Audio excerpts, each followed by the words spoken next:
Ya, agak lamakan rukuk kamu. Ya lamain sama Rasulullah. Ya, akhirnya begitu masuk ke masjid, Sayyidina Ali atau Sayyidina Abu Bakar ini melihat Rasulullah masih rukuk, maka dia mengucapkan alhamdulillah. Karena orang dalam satu rakaat dengan mengikuti rukuk bersama imam. Kalau dalam rukuk nggak dapat satu rakaat, jadi masih tetap dapat rakaat pertama. Begitu mengucapkan alhamdulillah, beliau langsung takbir, Allahu Akbar, langsung ikut rukuk sama Rasulullah. Maka kata Jibril, ucapkan ya Rasulullah, Sami'allahu liman hamidah. Allah telah mendengar orang yang memujinya. Siapa itu memujinya? Dalam riwayat Sayyidina Ali yang saya dapat Sayyidina Abu Bakar. Nah, jadi itu jawaban ketika beliau mengucapkan alhamdulillah. Sungguh Allah telah mendengar orang yang telah memujinya. Gitu, ya. Nah, sejak itulah maka i'tidal ya menggunakan kalimat tasmi' Sami'allahu liman hamidah sampai sekarang, ya. Nah, ketika i'tidal itu doa zikir atau zikir yang disunahkan kita sudah hafal semuanya. Ya Rabbana lakal hamdu, Rabbana wa lakal hamdu bil as-samawati wa bil ardi wa bil ma syi'ta min syai'in ba'd. Yang disunahkan kita baca. Dan bagi makmum ataupun imam ataupun sholat sendirian tetap mengucapkan Sami'allahu liman hamidah. Ini yang pertama di mazhab Syafi'i. Ya, ada sebagian ulama berpendapat makmum bacanya Rabbana wa lakal hamd. Ya. Sami'allahu liman hamidah. Kalau kita kan Sami'allahu liman hamidah. Tapi ada sebagian ulama di mazhab kita pendapatnya agak lemah dan juga di mazhab lain, maksudnya mazhab Imam Abu Hanifah, beliau mengatakan sunnahnya bukan tasbih kalau bagi makmum, tapi Rabbana wa lakal hamd. Seperti di Masjidil Haram itu kalau lagi ya tidak imam mengucapkan Sami'allahu liman hamidah, bila dia bilang Rabbana wa lakal hamd, gitu ya. Itu mazhab Hanafi seperti itu. Ya, tanpa kita menyalahkan, masing-masing punya dalil. Silakan saja. Tapi mazhab kita tetap sunnah Sami'allahu liman hamidah. Baik. Kemudian ini ya tidak. Ya, rukun berikutnya. Kemudian saya juga perlu perhatikan wa yusharatu an la yaqsida bihi ghairah. Ini baik ruku ataupun i'tidal disyaratkan tidak boleh diniatkan untuk gerakan selain ruku dan i'tidal. Kalau ada orang berdiri lalu dia membungkuk tapi niatnya bukan ruku. Misalnya lagi perang, ada anak panah melesat. Dia lihat duduk dia. Ya, apakah sah rukunya? Belum. Karena rukunya ini membungkuknya bukan untuk ruku, tapi untuk menghindari senjata. Kira-kira ini harus balik lagi, ulangi lagi rukunya. Begitupun i'tidal. Ya, begitu kita lagi ruku nih, tiba-tiba ada ular lewat. Kaget, bangun, ya, takut kepatok. Ya, ini gimana? Apakah sudah sah i'tidal? Belum. Karena bangunnya bukan untuk i'tidal, tapi menghindari sesuatu. Ini tidak dianggap. Ya, syaratnya itu mengerjakan ruku dan i'tidal, tidak untuk mengerjakan gerakan lain. Kemudian ketika ruku ini beda dengan i'tidal. Kalau ruku itu rukun tawil, rukun yang panjang. Rukun panjang itu diri, ruku, sujud, dua kali sujud, ini rukun panjang. Rukun pendek i'tidal dan duduk antara dua sujud. Ya, kalau tasyahud akhir masuk tawil. Jadi maksudnya gimana? Kalau ruku bapak mau lama, mau ruku setengah jam, mau apa? Misalnya baca banyak satu sendirian terserah, banyak. Tapi kalau i'tidal, ini pendapat yang utama rukun pendek. Artinya apa? Tidak boleh terlalu lama. Melebihi berapa paling lama? Seukuran orang baca Fatihah dan baca zikir ketika ruku. Nah, seukuran. Misalnya berapa? 1 menit atau setengah menit? Jangan lebih dari setengah menit atau 1 menit. Fatihah sama Rabbana lakal hamdu mil as-samawati wa mil al-ardi wa mil syai'in ba'd. Kalau digabungin berapa menit tuh? Berapa detik? Nah, tidak boleh lebih dari itu. Ini pendapat yang utama. Pendapat yang lain mengatakan, pendapat kedua, i'tidal termasuk rukun panjang. Jadi lama masalah. Ya, boleh lama masalah. Khususnya juga i'tidal itu boleh lama ketika di rakaat kedua salat subuh. Ya, karena disunahkan kita baca 20. Begitupun boleh lama ketika kita sholat tasbih, nah, kayak semalam tuh, ya. Tadi malam kita sholat tasbih, kan i'tidal itu baca subhanallah, alhamdulillah 10 kali, ya. Maka itu nggak masalah, karena itu warid dari Rasulullah Shallallahu Alaihi Wasallam. Jelas ya. Kemudian i'tidal yang ketujuh yang ke-8 at-tuma'ninatu fihi. Harus tuma'ninah. Ya sama seperti ruku. Sami'allahu liman hamidah. Minimal baca subhanallah, baru sujud. Allahu Akbar. Kalau langsung Allahu Akbar tidak, Allahu Akbar. Ini enggak ada tumaninanya, maka ini tidak ada sah. Nah, ya, itu rukun yang bergabung dengan tidak, yaitu tumaninah. Ya.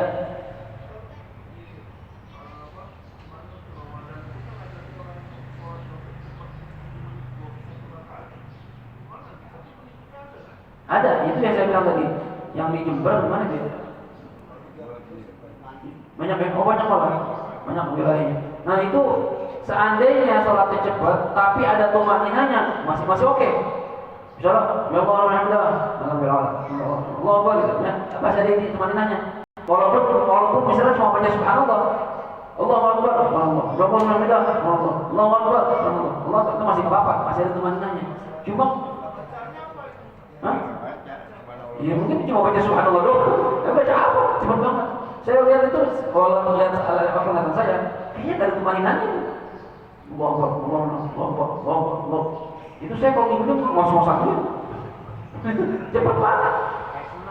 Ini kayak senang. Ini lebih cepat dari senang. Ya. Ini kalau sholat tidak ada tumaninannya, maka nggak sah sholatnya. Ya 23 rakaat cuma 7 menit ya. Itu katanya juga sama Isya. Parah banget. Sholat apa ini kayak begini? Ya, ngejar apa? Ramadan setahun sekali, tarawih setahun sekali, nikmatin. Ya, belum tentu ketemu Ramadan lagi.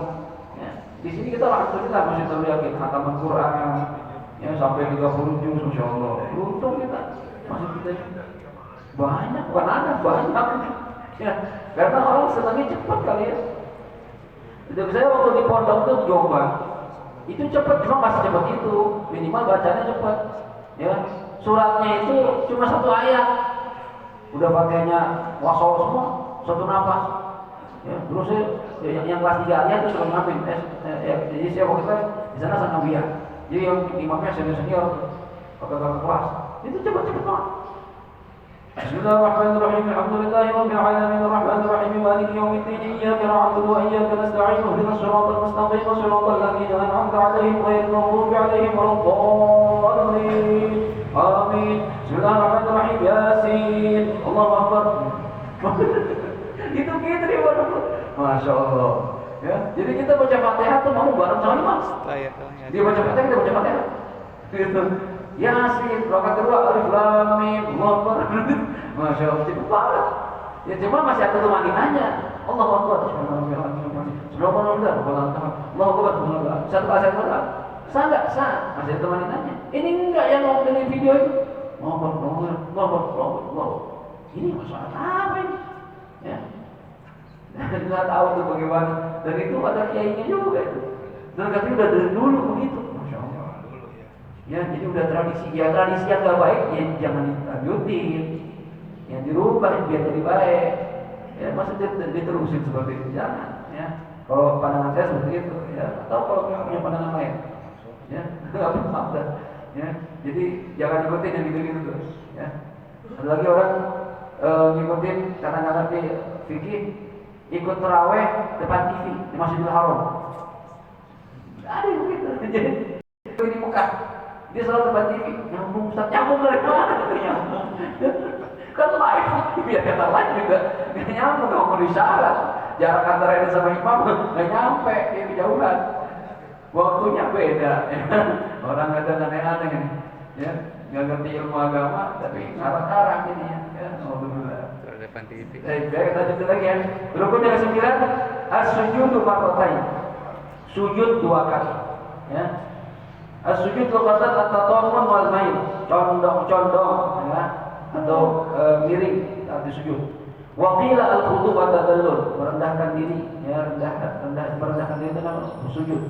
Tapi menurut syariat apa itu sujud?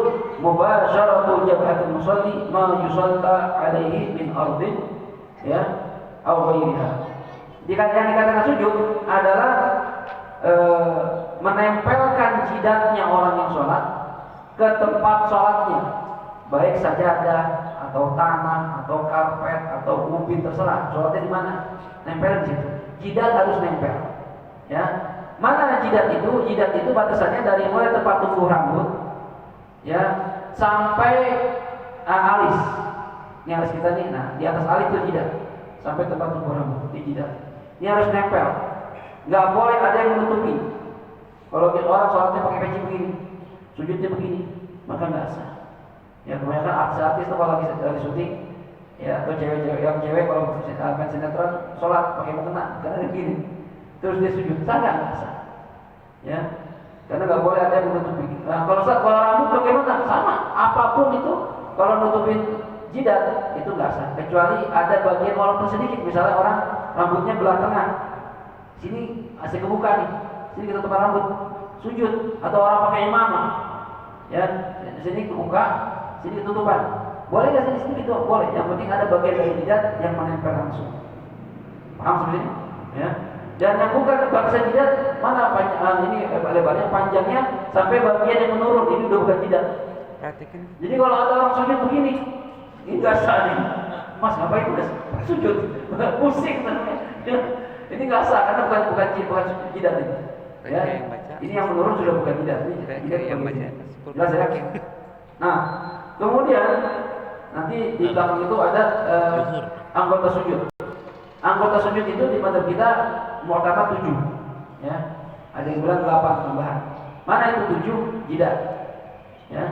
Yang kedua butunul asabi', ya. Asabil yadain. Bagian bagian dalam telapak tangan. Bagian dalam telapak tangan walaupun sebagian. Artinya gimana? Dua-duanya harus nempel.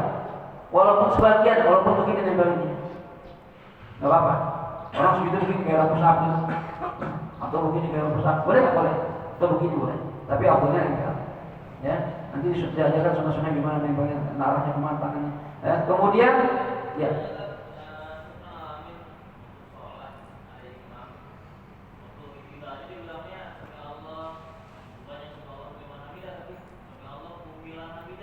Kumilan. Baik, ada imam ketika ruqyah tidak dia mengucapkan sami Allah kumilan hamidah gitu. Kumilan. Ini mungkin keseriput lidah kali ya. Coba kalau tiap rakaat begitu kayaknya nggak ada masalah ya. Ini gimana Ustaz, hukumnya sah apa nggak? Sah. Kenapa? Karena tasmi atau kalimat sami Allah liman hamidah itu hukumnya sunnah. Nggak baca pun nggak apa-apa. Ya cuma kalau salah tiap rakaat begitu ketahuan bahlul jatuh imam. Masa sudah sami Allah liman hamidah nggak bisa ngomong ya. Jadi harusnya diperbaiki bacaannya. Jadi tetap sah nggak apa-apa.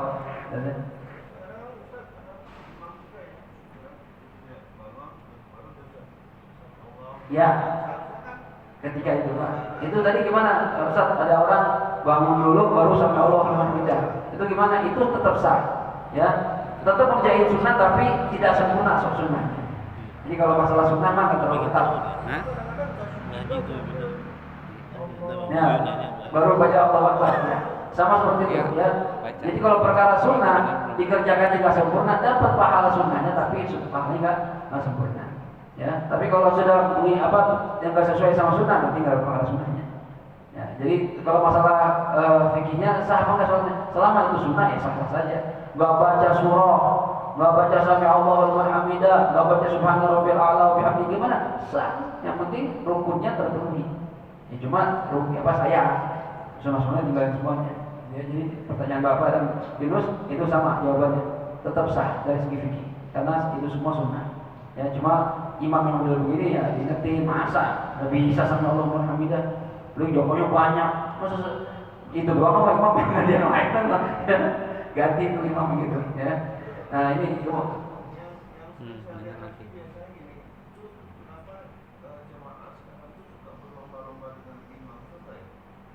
Berlomba-lomba dengan imam, mendahului imam.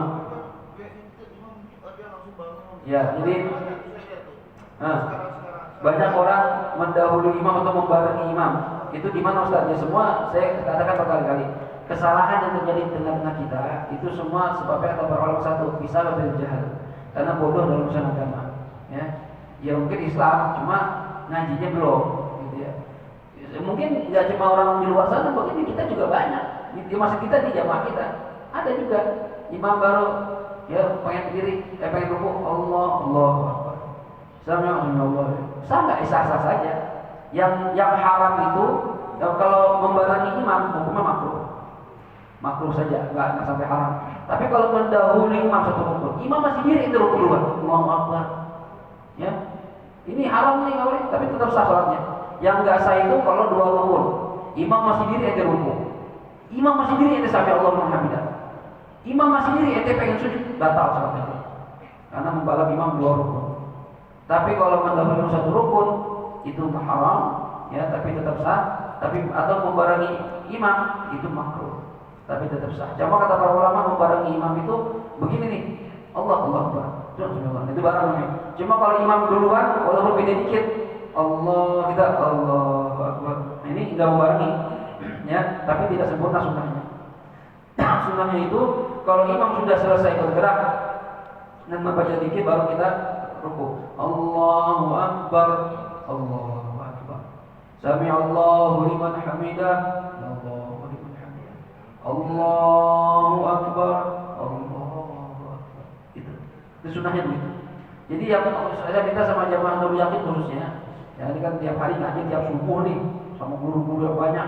Ayo praktekin. Untuk ngaji tiap hari begitu sholatnya. Ya. Emang kenapa sih kita nanti juga nggak bakal ketinggalan? Maka di sini juga. Emang kalau nanti nggak baru ketinggalan, ditinggal imam kagak juga, masih di sini juga. Jadi praktekin itu sunnah. Ya udah tahu hukumnya, udah tahu ilmunya, praktekin. Yang jadi mulai besok, yang tahu antar duhur nih, praktekin. Allahu Akbar, baru kita Allahu Akbar. Santai gitu sholat. Ya nikmatin itu sholat. Paham kira-kira? Jadi semua sebabnya bisa belajar karena bodoh, karena belum agama, gitu ya. Ya, oke, saya kasih tahu aja biar nggak marah. Kasih tahu gurunya, ustadznya. Kalau sama-sama jamaah, tahu apa lu? Gue juga ngaji. Jadi kalau sama setir, diem dia. Ya, terima kasih bapak. Diikutin. Jadi lama sering terjadi. Kenapa? Kalau nggak pakai bila. Pakai bila. Ya, bila atau apa namanya yang menyampaikan suara imam tuh ya. Ya, apa namanya mubalik dalam istilah fikih mubalik.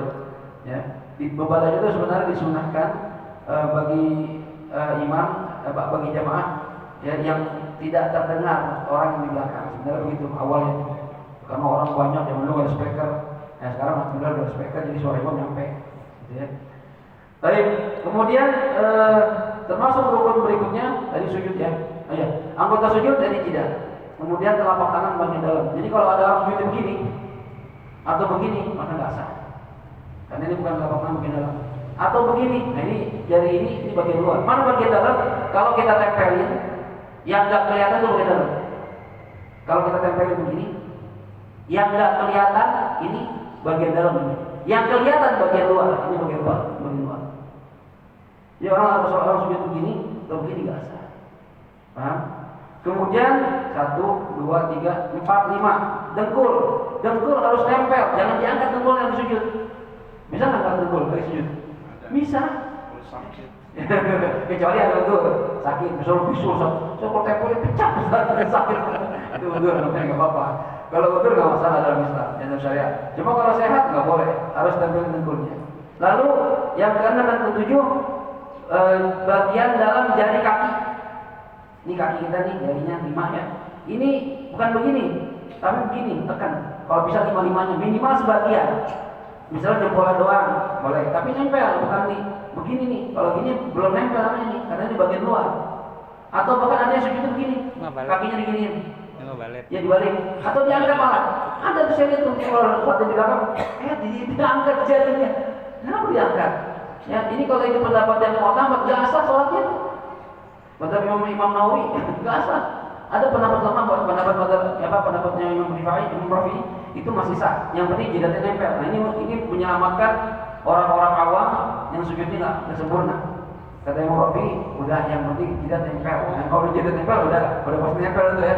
Ini kalau saatnya jidatnya nempel, tapi yang lain nempel, nggak sah. Tangan nempel, dengkul nempel, kaki nempel, jidat kagak, jidat setengah doang. Kenapa? Panas gitu. Ya, tempelin, harus tempelin. Nah, hidung apakah termasuk anggota sujud? Ustaz mu'tamad tidak. Tapi ada sebagian mengatakan hidung termasuk bagian dari anggota sujud. Oleh karena itu kalau kita sujud yang pengen sah, 8 anggota ini tempelin. Jidat, hidung, ya, tangan, dengkul, kaki. Kalau ingin sah menurut semua ulama, tempelin hidungnya, walaupun pesek. Walaupun pesek tempelin hidungnya, ya. Ya itu karena tertekan lama, ya.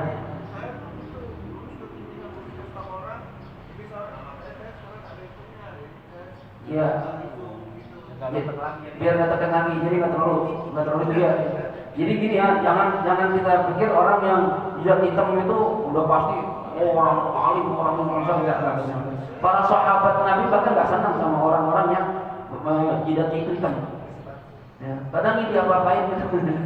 Ya, itu enggak ya. Para sahabat nggak ada tuh yang biasa-biasa aja mereka. Nabi pun biasa-biasa saja.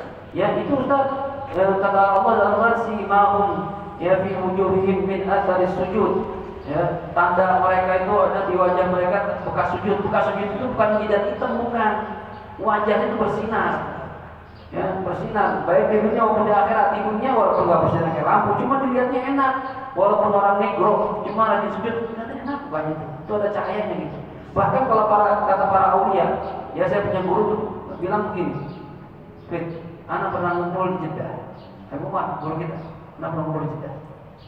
Di situ di Jeddah itu kumpul para ulama, para Hijaz, ya. Anak tuh di situ kumpul di situ. Ternyata yang ada yang di depan-depan itu, wajahnya biasa aja. Tapi ada yang di pojok-pojokan, orang tua, nyala itu. Yang kadang kita nggak tahu sendiri, bukan itu. Kadang kita nggak tahu, ternyata tuh wali min auliya duduk di depan kayak di belakang dulu. Wajahnya bersinar, jadi orang-orang soleh itu bisa melihat itu. Coba mukanya sama, gitu. Ini walaupun putih, walaupun kulitnya putih, ya. Cuma kalau wajahnya para solehin itu, para aulia yang Allah kasih kemampuan begitu, kelihatan itu. Dari mukanya ya beda bersinar. Bahkan Al-Habib Muhammad Al-Idrus yang juluki Habib Neon, itu salah satu karomah beliau. Kenapa disebut Habib Neon? Lagi ngaji malam-malam, mati lampu. Yang nyala mukanya dia, terang. Mana saat itu Habib Neon, kayak HP gitu. Ya, saya kadang bini saya malam-malam mukanya nyala. Lalu saya lihat main handphone. Saya kira nyala gitu. Ya, main handphone bernyala. Lagi WA nih. Itu para solihin gitu, mukanya jadi bukan berarti harus hitam. Coba lihat fotonya para aulia. Ala inna auliya Allah khaufun alaihim wa lahum yahzanun. Jarang yang cerita itu. Hampir enggak ada bahkan. Bukan itu, bukan sujud, bukan. Ini kadang untuk ngejar-ngejar itu di malam sujud. Ngapain yang begitu? Gesek-gesek biar hitam sampai hitam. Nah, para sahabat Nabi pun enggak begitu, sahabat pun enggak begitu. Ya. Jadi kalau kita lihat ya guru-guru kita nggak ada begitu. Beda sama guru-guru sebelah sono, iya tapi hitam sono. Yang sebelah sono coba deketin dah. Kan itu tidak. Tapi guru-guru kita enggak, biasa aja. Tapi mereka benar aulia, ahli kasyaf. Ya, dekat sama Allah Subhanahu wa taala. Tidak itu harus hitam. Bukan jaminan jadi itu orang saleh. Saya juga bisa, saya bisa hitam itu. Gampang gitu. Ya, tinggal di kita juga lama-lama. Terus cara kita ini semua. Sebelah sama dikit, sama dikit, ya. Jadi nggak seperti itu juga. Jadi sujud itu ada yang mengatakan 7 anggota sujud, ada yang bilang 8 anggota sujud. Bahkan ada yang bilang 1 yaitu jidat. Nah ini nyelamatin orang awam. Kalau sujudnya mesti nggak benar, ada yang mengatakan sah. Ya. Tapi kalau itu kita ingetin, Mas itu tangannya Mas salah, kakinya salah, bilangin. Ya khususnya kalau kita jadi orang itu jadi imam, kita ini bertanggung jawab sama sholatnya makmumin. Oh, nanti kalau imamnya nggak benar, makmumnya nggak sah, maka semua makmum nggak sah semua. Alhamdulillah, berat itu, ya tanggung jawab. Nah, baik kemudian ini sujud. Nah, cara sunnahnya sujud di mazhab Imam Syafi'i. Yang pertama letakkan dengkul. Posisinya pertama letakkan dengkul. Yang kedua tangan, otomatis kaki dulu, kaki nempel, ya. Kaki nempel, lalu dengkul, lalu tangan, lalu jidat berbarengan dengan hidung. Itu sunnahnya begitu. Kalau mazhab Imam Malik, dengkul belakangan. Oh enggak gitu kita ajarkan. Mazhab Imam Malik dia tangan dulu. Jadi kalau turun tuh mazhab Imam Malik tangannya duluan. Kita lihat kalau pendapat pengikut mazhab Imam Malik dia begini. Nah, ya. Karena memaknai hadisnya itu berbeda penafsirannya. Ya. Rasulullah soal menggambarkan rukuk sujud itu seperti duduknya onta. Onta berduduk kan, ya katanya kakinya duluan, ya ada yang bilang tangan duluan. Nah itu cara menafsirkan beda-beda. Imam Syafi'i mengatakan dengkul dulu, ya baru tangan, baru jidat, nempel sama hidung. Imam Malik tangan dulu, dengkul, baru jidat sama hidung. Masing-masing punya pendapat dan masing-masing orang alim, masing-masing mujtahid. Jadi kita hormati saja pendapat mazhab yang lain tanpa kita menyalahkan, tapi kita pakai yang kita anut, yaitu mazhab Imam Syafi'i. Nah, kemudian perhatikan ketika meletakkan tangan posisinya di mana. Meletakkan tangan itu tangannya pertama jangan menggenggam, seperti saya bilang, karena yang masuk bagian dalam. Jadi begini tangannya. Jari jemari rapat, tidak renggang. Beda ketika takbir renggang. Tapi kalau lagi sujud rapat, dirapatkan. Dan posisinya kalau kita taruh sejajar sama batu. Artinya kalau bahu kita pilih, nah, ya. Lalu tangannya, ya, lengannya ini dibuka. Kalau laki-laki itu bahkan kalau bisa digambarkan Rasulullah itu sampai anak kambing itu bisa lewat. Jadi kalau sujudnya Rasulullah begini, ya, khususnya buat jadi imam nih, Fauzi, ya, ini sujudnya begini nih, di posisi begini, jadi sejajar sama bahu, semua mengarah ke kiblat, ya, lalu tangannya lengan dibuka, nah, begini posisinya. Jadi anak kambing lewat bisa, anak kambing yang bukan kambingnya mau lihat, anak kambing. Nah, ya ini kalau kita sholat sendirian atau jadi imam. Tapi kalau berjamaah nggak usah begitu. Kalau semuanya begini, wah ikut-ikutan. Aku pikir semuanya pengen begini. Ya, kalau sendirian sebisanya saja, sebisanya. Ini bagi laki-laki tetap lengannya dibuka. Bagi perempuan lengannya dirapetin. Jadi lebih rapat perempuan. Nah, ini lebih astar bagi perempuan karena dia kan ada bagian yang menonjol. Kita kan nggak ada, ya. Ditutupin perempuan. Begitupun kalau ya tidak. Ya itu ada sebagian mengatakan perempuan nggak usah begini, tapi begini saja. Ambil riwayat yang sudah ada kan lebih astar bagi perempuan. Kalau begini gimana? Nggak masalah juga, ya. Tapi perempuan sama laki ada beda. Kalau laki dibuka, perempuan dapat. Begitupun ketika lagi tidak laki-laki dibuka, perempuan dapat. Beda ya tangannya. Nah, laki kan gagah, ya. Nah jadi tangannya itu posisinya seperti itu, begini dan jangan seperti anjing begini. Anjing kalau itu begini. Nah ini kan makruh nih begini. Nempelin lengan ke tangan makruh lagi sujud. Ya, jadi jangan sujud yang malas ini. Malas namanya itu. Ya kayak anjing lagi duduk. Ini tinggal diangkat. Ya terus. Kalau imamnya seperti itu gimana? Tetap sah. Tapi dia khilaf sunnah gitu. Ya makanya imam itu kan sebaiknya yang benar-benar ngerti fikih. Ya khususnya fikih sholat. Kalau khususnya mengerti sholat nggak masalah. Yang ngerti fikih sholat paham. Ya itu lebih berhak jadi imam. Kemudian diterangkan dengan urut-urutannya sampai yang bininya paling cakep siapa. Maka imam itu memiliki kelebihan dibanding yang lain. Khususnya dalam ilmu agama. Jelas kira-kira?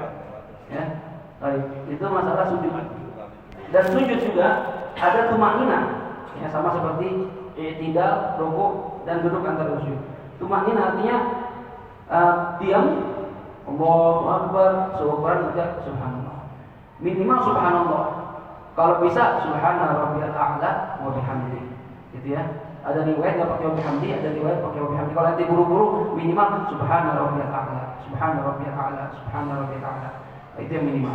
Nah, kalau sujud kenapa dua kali? Sujud marratain. Sujud kenapa dua kali sedangkan berdiri sekali? I'tidal sekali, rukuk sekali, duduk antara sujud sekali. Kenapa sujud dua kali? Kata para ulama hikmahnya yang pertama ini kan memang sudah amrun ta'abbudi, ya udah ikutin aja, memang ibadahnya disuruhnya begitu. Itu pendapat pertama. Pendapat kedua mengatakan ada hikmahnya.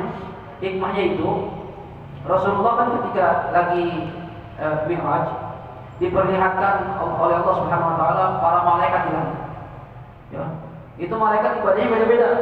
Ada yang dari diciptakan Allah ruku aja, enggak bangun-bangun. Ruku sampai hari kiamat. Masya Allah. Dan mereka gak punya rasa pegel.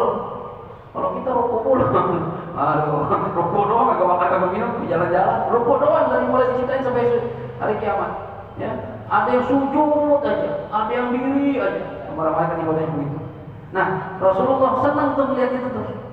Sebelum dapat perintah sholat nih, Nabi senang tuh.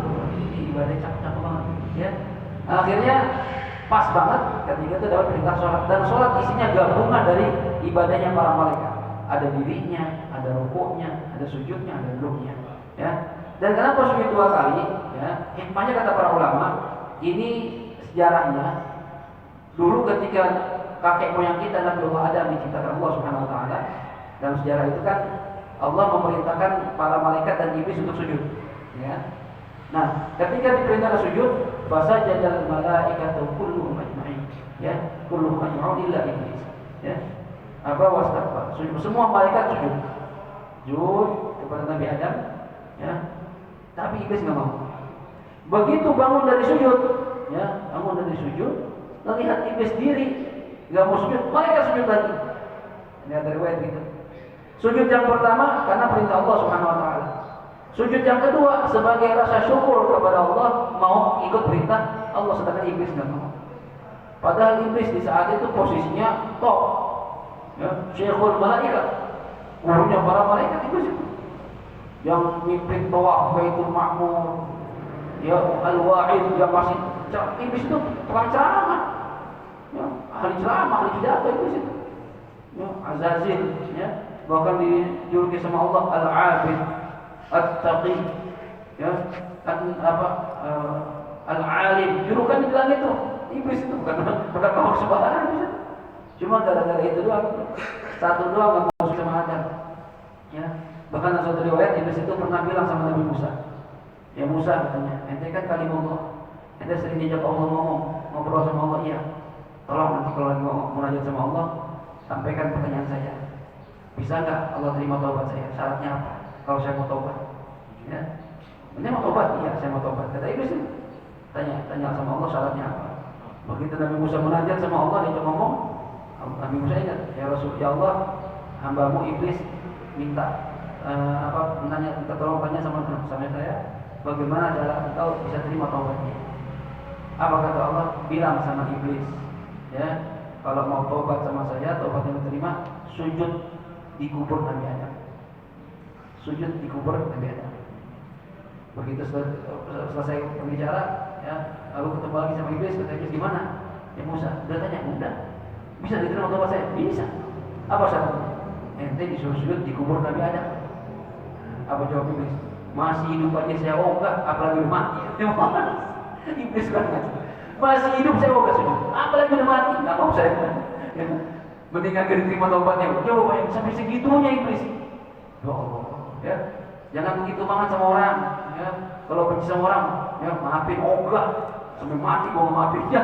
Jangan begitu, biasa aja jadi orang, ya itu kayak iblis sifatnya, biasa aja, ya. Kalau tak salah minta maaf, ya. Kalau orang minta maaf, maafin, itu dia jadi orang mudah-mudah aja, jangan kayak sifat iblis. Wangkem kata orang Betawi, yang susah banget dibilanginnya, cuma tinggal timbang sujud doang, kan diterima taubat.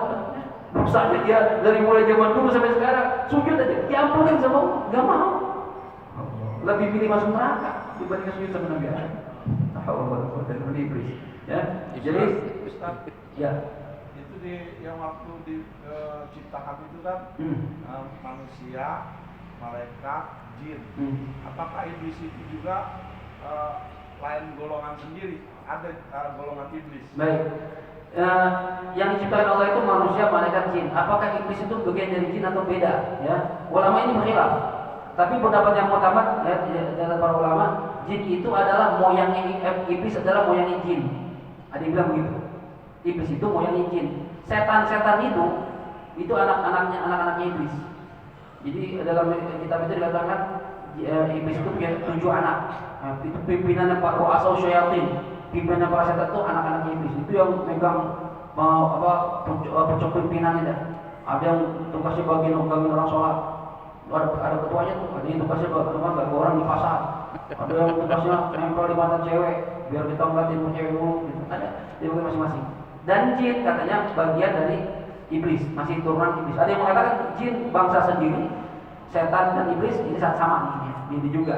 Ketuanya iblis, keturunannya setan. Jin kelompok tersendiri kan. Khilaf. Cuma ya hakikatnya kita mau tahu gimana.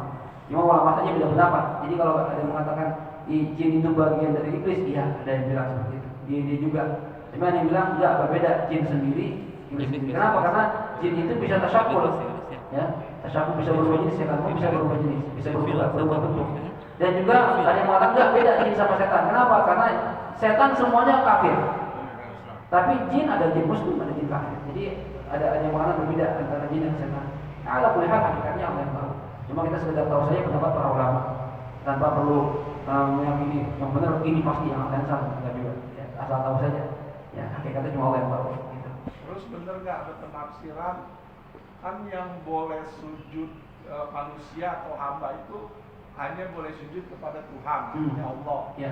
Kalau kepada Nabi Adam itu arti sujudnya itu Rukuk. dalam satu penafsiran menghormati, kayak kita cium tangan atau meluk gitu gimana? Ada penafsiran, ada pendapat ini, tidak boleh sujud kecuali pada Allah Subhanahu wa taala. Nah, sedangkan di ayat itu fasajadal malaikatu kulluhum ajma'un. Semua malaikat sujud kepada Nabi Adam.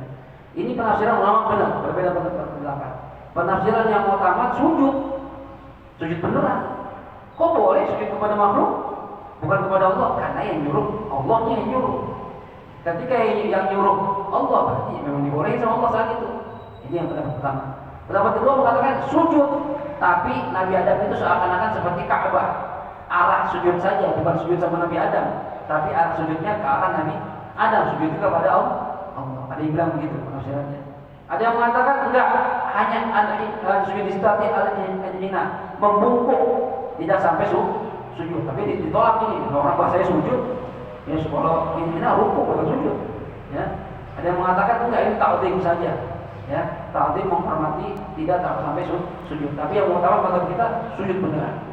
Ada pendapat yang paling kuat pendapatnya sujud beneran. Ya, bukan sujud memuliakan saja, tapi sujud benar. Kenapa dibolehkan? Padahal sujud hanya untuk Allah, karena yang nyuruh Allah. Maka seandainya boleh saya memerintahkan orang sujud kepada orang lain, maka saya suruh istri sujud pada suaminya. Saking besarnya hak suami terhadap istri. Cuma nggak boleh, karena nggak boleh. Tapi kalau dibolehkan sama seperti Nabi Adam, sebenarnya nggak boleh sujud sama Nabi Adam. Cuma yang nyuruh Allah, ya udah boleh. Yang nyuruh yang punya. Itu jawabannya. Jelas kira-kira? Ya. Nah, kemudian yang tujuh. Ada tanya lagi? Sebelum saya tutup. Nanti rukun berikutnya adalah al-julus baina sajdatain. Ada banyak masalah tema belum tema? Kalau misalnya orang-orang itu yang suka kemasukan gitu kan, Kesurupan. kadang-kadang kemasukan juga, kadang-kadang kan masuk seperti ulama, mereka apa semua gitu. Kadang-kadang kita kalau dia kemasukan lah, misalnya dia pas pakai apa namanya, dia seperti sunnah kerja ke lah, dia bilang gitu lah. Itu gimana tuh, seta atau mereka sendiri, tapi mereka tuh